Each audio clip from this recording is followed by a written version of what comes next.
मुंबई जैसे शहर में प्यार मिलना उतना मुश्किल नहीं था जितना सही लड़की मिलना। और सही लड़की मिलना उतना मुश्किल नहीं था जितना सही समय पर सही हरकत करना। यही समस्या थी आरव मेहता की। एक सीधा सादा पढ़ा लिखा नौकरी पेशा लड़का जो एक मल्टीनेशनल कंपनी में काम करता था और जिसकी माँ अब उसे जीवन का सबसे बड़ा प्रोजेक्ट सौंप चुकी थी, शादी। आरव की उम्र ऐसी हो चुकी थी कि परिवार वाले उसे लड़का कहने के बजाय उम्मीदवार कहने लगे थे। ऑफिस में लोग उसे टीम लीड कहते थे, लेकिन घर में उसकी पहचान बस यही थी कि वो अभी तक कंवारा था। आरव का मिजाज रोमांटिक था, लेकिन उसकी किस्मत कॉमेडी चैनल की तरह चलती थी। वो जब भी किसी लड़की से मिलने जाता, कुछ ऐसा हो जाता कि उसे लगता मानो ब्रह्मांड ने उसके लिए एक विशेष शर्मनाक योजना बना रखी है। पहली कोशिश एक कैफे में हुई। आरव ने सोचा था कि वो स्मार्ट दिखेगा, थोड़ा मॉडर्न लगेगा और एक परफेक्ट फर्स्ट इंप्रेशन छोड़ेगा। उसने नई शर्ट पहनी, बालों में जेल लगाया और अपनी घड़ी तक चमका ली। लड़की आई कॉर्पोरेट अंदाज में, कॉन्फिडेंस से भरी हुई। आरव ने कॉफी ऑर्डर की और खुद को बहुत स्मार्ट साबित करने के लिए बिना देखे कैफे के सबसे महंगे आइटम पर उंगली रख दी। समस्या ये थी कि उसने मेन्यू उल्टा पकड़ रखा था और गलती से किसी बेहद अजीब, तीखे और विदेशी नाम वाले ड्रिंक का ऑर्डर कर दिया। जब वो ड्रिंक आई तो वो किसी लैब के हरे रंग के घोल जैसी लग रही थी। आरव ने मुस्कान के साथ घूंट लिया और अगले ही पल उसकी आंखों से पानी निकलने लगा।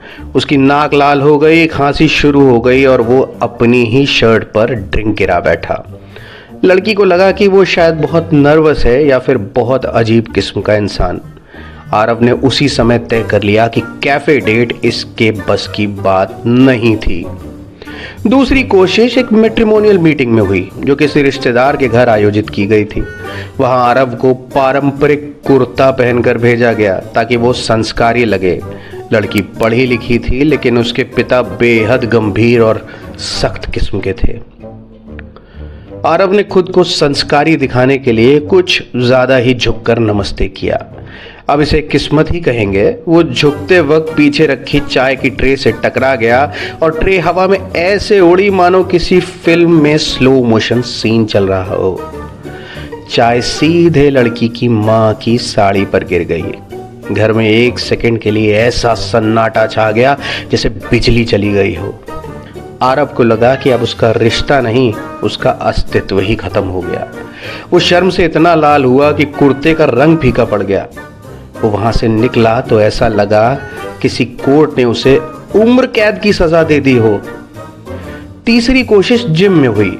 आरव ने सोचा कि आजकल फिटनेस का जमाना है और अगर वो लड़की को जिम में इंप्रेस कर ले तो बात बन सकती है। उसने 2 हफ्ते पहले ही जिम ज्वाइन किया था और अब उसे लगता था कि वो बॉडी बिल्डर बनने के बहुत करीब है। लड़की ट्रेडमिल पर दौड़ रही थी और आरव ने पास जाकर अपनी मसल्स दिखाने के लिए डंबल उठाया, पर डंबल उसके कॉन्फिडेंस जितना हल्का नहीं था। उसने उठाया, डगमगाया और सीधे पीछे गिर पड़ा। गिरते वक्त उसने जिस महानुभाव का सहारा लेने की कोशिश की वो थे जिम के ट्रेनर साहब। खुद तो गिरे ही, साथ में ट्रेनर को भी गिरा बैठे और जिम में ऐसा सीन बन गया जैसे किसी कॉमेडी शो की शूटिंग चल रही हो। लड़की ने उसे देखा, फिर अपने ईयरफोन ठीक किए और बिना रुके दौड़ती रही जैसे उसने कुछ देखा ही नहीं। आरव को उस दिन समझ आया कि प्यार के लिए वजन उठाना जरूरी नहीं, लेकिन आत्मसम्मान जरूर बचाना चाहिए। इन सब घटनाओं के बाद आरव ने कुछ दिनों तक शादी के बारे में सोचना बंद कर दिया। उसे लगने लगा कि शायद उसका भाग्य उसे प्रेम नहीं, सिर्फ हास्य प्रदान करने के लिए बना है। लेकिन मुंबई में जिंदगी रुकती नहीं है। ट्रैफिक की तरह रिश्तों की लाइनें भी चलती रहती हैं। एक दिन ऑफिस में उसे एक नया प्रोजेक्ट सौंपा गया और उसी प्रोजेक्ट में नई टीम में एक लड़की आई, सिया कपूर। सिया अलग थी, वो तेज थी, ऑर्गेनाइज थी और चेहरे पर हमेशा एक शांत सी मुस्कान रहती थी। वो उन लोगों में से थी जो भीड़ में भी खुद का रास्ता बना लेते हैं।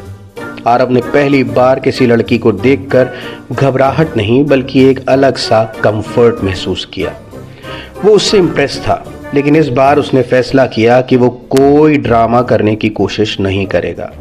ना फूलों का गुलदस्ता, ना कैफे का महंगा ड्रिंक और ना ही जिम में स्टंट।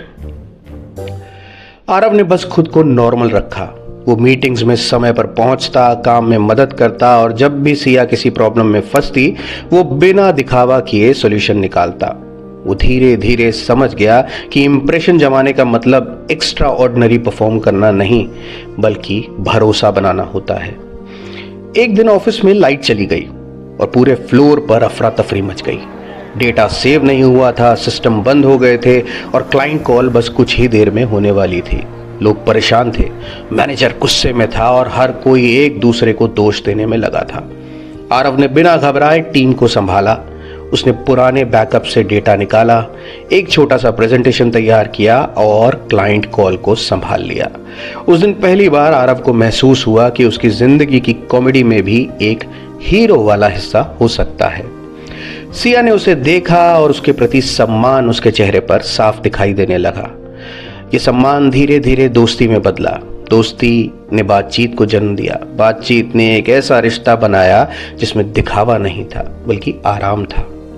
आरव और सिया साथ में ऑफिस से लौटने लगे, कभी मेट्रो में, कभी कैब में, कभी बारिश में भीगते हुए।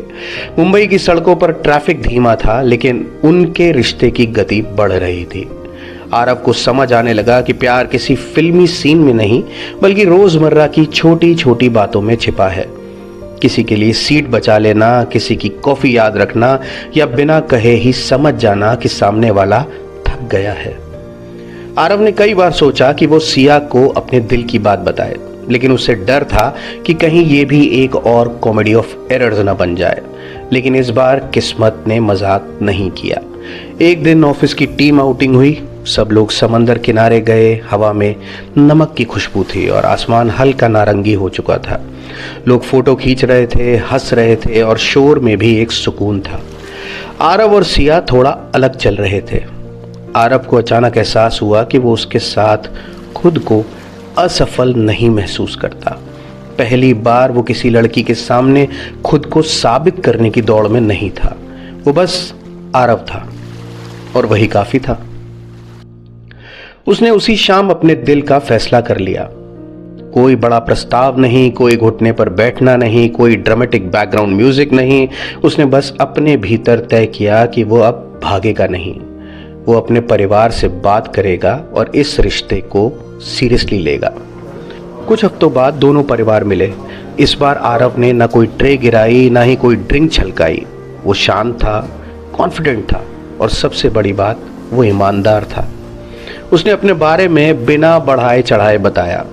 वो जानता था कि सिया को झूठा आदर्श पार्टनर नहीं चाहिए, उसे एक सच्चा इंसान चाहिए और शायद यही उसकी जीत थी। जब शादी तय हुई तो आरव को लगा जैसे मुंबई की सारी भीड़, सारी भागदौड़, सारा ट्रैफिक एक पल के लिए थम गया हो।